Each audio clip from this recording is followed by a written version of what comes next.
The long walk home.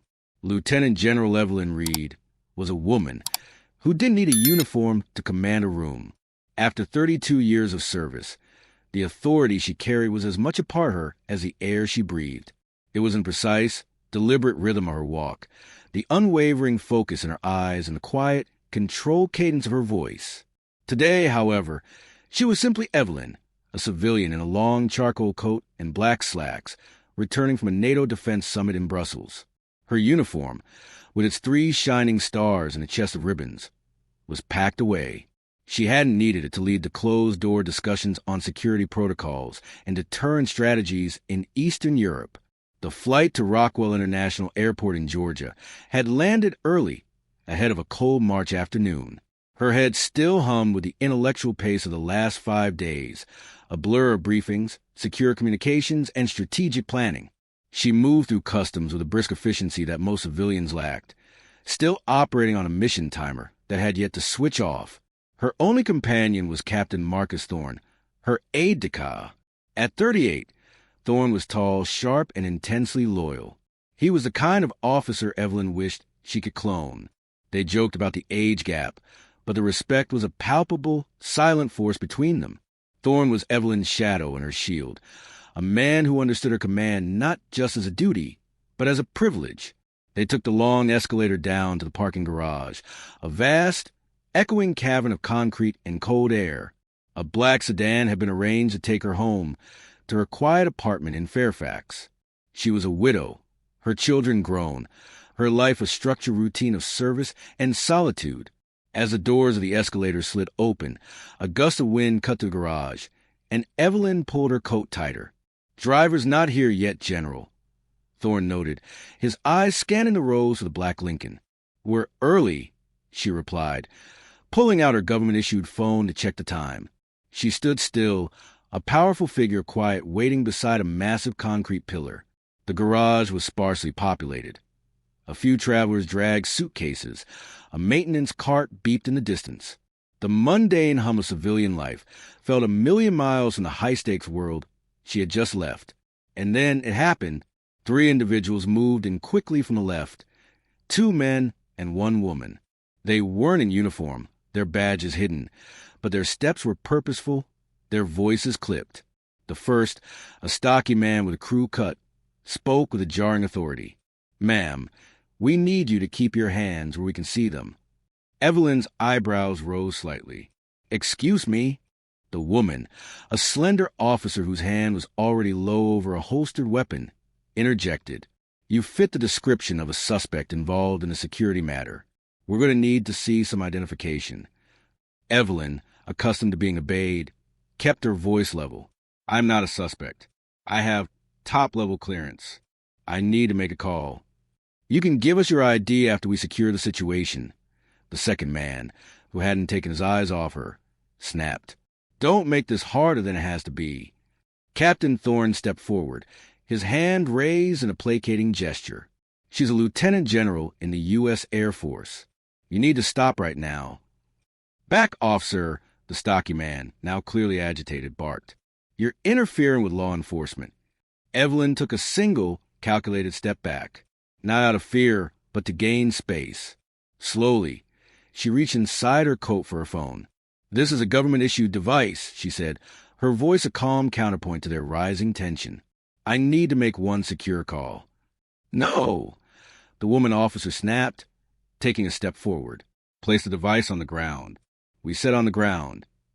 The first officer grabbed Evelyn's wrist, his grip tight and aggressive. It was a physical gesture of dominance, a clear dismissal of her words. Thorne took 2 steps forward, but the second officer shoved him back with a firm, open palm push to the chest.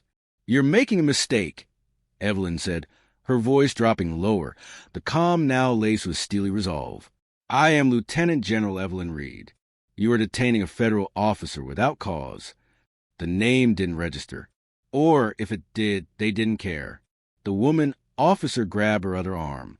"We'll verify that once you're secured. Hands behind your back." They wrestled her arms, but Evelyn offered no resistance, just a cold, hard silence. She was being zip-tied in a parking garage by strangers who had no idea who she was and no interest in finding out.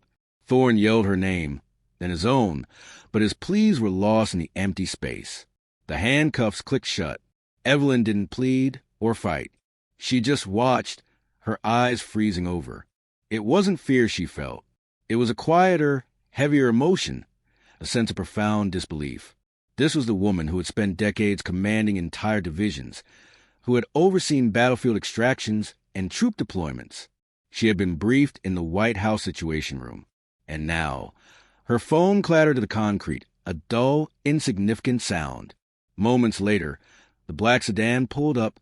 The driver, a young man, stepped out, confused.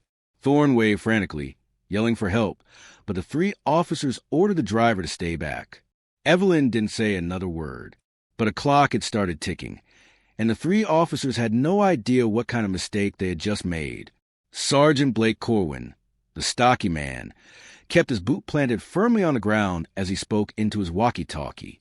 Female, mid-50s, 5'7", civilian clothes. Claimed military affiliation, no ID visible. Refused to comply. Detained without incident. Waiting for transport. He sounded smug, self-assured. Officer Devin Monroe, the younger, thinner officer, looked unsure. Hey, maybe we should... She fits the damn description, Corwin snapped, cut him off. We'll confirm it once we get her secured. Lieutenant Anya Tisley, the woman in the group, moved with detached, calculated steps. She pulled out a worn leather pad and began to scribble, her eyes flicking up to Evelyn as if she were a piece of equipment to be cataloged. Evelyn stood there, her wrists secured so tightly her fingers were starting to go numb. She didn't argue. She didn't curse. Her silence was a far more powerful protest. She turned her head slightly toward Corwin and spoke in a low, clipped voice. I am giving you one more opportunity to call this improperly. You are detaining a flag officer of the United States military. My office will confirm this within 60 seconds if you let me use that phone. Corwin laughed, a short, humorless puff of air. You people always have a story. Thorne's face went white. He looked at Corwin as if the man had just pulled the pin from a live grenade. What did you just say? Thorne asked, stepping closer. Tisley looked up from her notepad. Back off. You're not helping. I'm her aide, Captain Marcus Thorne, he declared, holding up both hands. You're about to get all three of your careers flushed down the drain, and I'm trying to stop it. Corwin shoved him hard in the chest again. Get back in your lane. Evelyn's face didn't flinch. Her voice dropped even lower, to a point of pure command. That phone holds classified access. It's geotagged. My failure to check in post-flight will trigger a security protocol. Monroe muttered, a look of genuine fear now on his face. Good. Let them come then. We'll know who she really is. Evelyn met his gaze with a long, level stare. You really want that? Instead of backing down, Corwin bent down, picked up her phone from the concrete, and pocketed it. Chain of custody, he said with a smirk. They still hadn't read her Miranda rights. A few other travelers walked past, looking confused at the sight of a woman in business attire, handcuffed and surrounded by officers who were yelling at her aide. The sedan driver, who had been ordered back into his car, watched with a helpless expression. Evelyn, her arms pinned behind her and her face an unreadable mask, turned her gaze to Thorne. She spoke just 2 words. Protocol Delta. He blinked. You sure? She nodded once. That was enough. Thorne turned on his heel and walked briskly toward the garage elevator. He wasn't yelling anymore. This was operational mission mode. Quiet and fast. He reached into his jacket and retrieved his backup secure device, a small, discreet unit Evelyn had insisted all her staff carry. Her training was clear. If she went dark, there was a specific, predetermined chain of action to follow. She never assumed anyone would do the right thing. She planned for when they wouldn't. Inside the elevator, Thorne made the secure call to the Pentagon. It took 20 seconds to verify his clearance. When the operator confirmed the identity and unexpected disappearance of General Evelyn Reed, Thorne heard the automated click of systems engaging. She hadn't been missing for more than 6 minutes. But outside, The officers still hadn't grasped the full weight of what they had set in motion. Corwin leaned against the pillar, casually talking into his walkie-talkie, his smirk intact. No weapons found. She claimed to be a 3-star, Tisley added, almost with a scoff. Then the call came through on their shared comms channel. Static, then a sharp, authoritative voice. Task Force 4-0. Halt all activity. Do not move your detainee. Confirmation in progress. Monroe looked up, a knot of panic forming in his stomach. What's that mean? Corwin's smirk faded. Within 30 seconds, 2 military sedans pulled up to the garage entrance. Not black SUVs, but unmarked Department of Defense vehicles. A uniformed Air Force colonel stepped out, flanked by a civilian woman in a gray suit with a briefcase. Her ID was already in her hand. She didn't run. She didn't rush. She just walked toward the scene with a face like ice.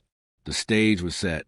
The general's quiet authority was about to come home to roost.